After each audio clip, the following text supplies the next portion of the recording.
A dyna chi olygfa. Olygfa'r sioe fi bob blwyddyn. Pencampwriaeth o tîm o 5 yn llenwi'r cylch. A drychwch y dorf sydd yma yn arsylwi. Pob un yn feirniad answyddogol, ond dyna'r dyn pwysig. O Ogledd Iwerddon, Robin Irvine. A Richard Tiwdor, Fferm Llysyn. Mae gen dipyn o dasg ar ei ddwylo. Ond ydych chi siarad fel presenoldeb mewn awyrgylch fel hyn, dydy. Mae'r olygfa yna yn werth y byd, ydy, os ydych chi licio'ch Gwartheg. A mae hwn yn digwydd bob blwyddyn. Dwi wedi cael y fraint o fod yma da chi 2 nawr ers sawl blwyddyn yn sylwebu ar y gystadleuaeth yma. A mae'n tawelu yma yn diwy bob blwyddyn. I chi'n glywed mae'r crowd jyst yn disdewi tyme bach, di? Wel, mae gen ti olygfa anhygoel, anghyffredin. A dyna be ni i'r byd yn de. Dyna be di gwaith Ffarmwr. Di codi bwyd i gydyn. Ac edrych ar bynawn fel hyn, sy'n mis yn y wecso. Mae oma. Ac aros i ni nawr gyto'n de am y drafft cynta, am y bridiau dylen ni weid, fydd yn cael ei tynnu ymlaen ar gyfer y llinell nesaf. Ie, na chi. A mae'n gystadleuaeth mor gry. Da ni wedi bod yn trafod o un grŵp i'r llall.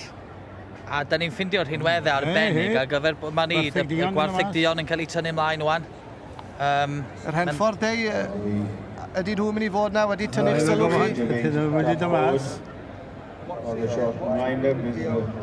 Os bosib. Ydyn, mlaen â nhw, gwych.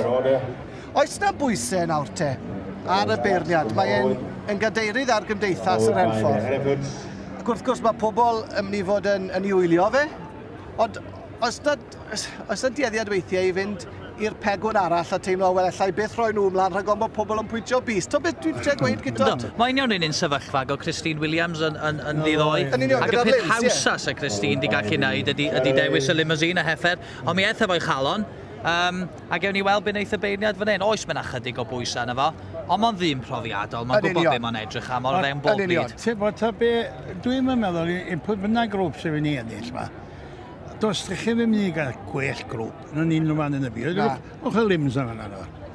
Maen nhw'n rhagorol, yndyn nhw. Yn nhw'n fendigedig. A welwch chi pwy mor dyn o'n nhw wedi bwnsio nhw at ei gilydd. Ond nhw wedi gwneud gwaith da ni dangos nhw, Richard. Chwarae teg. Ond mynd nôl i'r beirniad a'i bryd ei hun. Mae ni fel neu grŵp da anifiliad. Dydy'r bryd ddim yn dod mewn iddo. Dych chi'n mynd am y cyfuniad gorau yna a gyda ni filiad o'ch ben chi. Dydy'r lliw yna'r bryd dyglygu dim.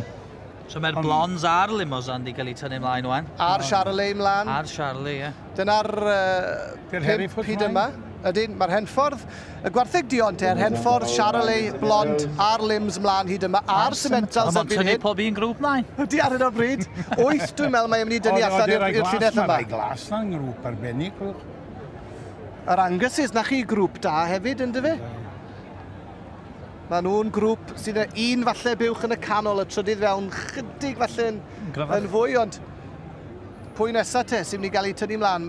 8, fel wedes i, 8 bryd sy'n mynd i gael ei didoli allan o'r brydiau i gyd. Mae yna 6 yma yn barod. Dwi'n meddwl y glas Brydeinig. Dwi'n meddwl y Lincoln. Cor glas. Mae'r glas yn dod a glas na'n rhaid abys. Un arall felly. Dwi'n cytuno fo ti, Richard, efo'r Lincoln. Ie, dwi'n sonio os na ddaw'r Lincoln Reds am iawn, ond... O ran grŵp, yndyn? A un arall, dwi'n meddwl. Fel na oedd i ddoi yn dy fe dau. Mynd lawr i 8. A pwy fydd yr 8fed bryd? Mae e wedi mynd lan i'r pen pella at y Salers a'r Lincoln Reds. Na nhw, Lincoln Reds ar y talcan. Mae nhw'n 5 defnyddiol dros ben. Dwi'n meddwl. Mae'n bwysig roi chydig o glod i'r Gwartheg ei hunain hefyd, achos maen nhw wedi bod ar y cae yma wan am cwta awr dydyn nhw, ac mae'n amser hir, a mae yna byth wmbreth o waith i mynd fewn i gael nhw i fihafio fel un. A'r Siwrt Horn, a'r Byrgorn, bydd yr 8fed grŵp? Ie, wir. Y Byrgorn. Grŵp da, grŵp da.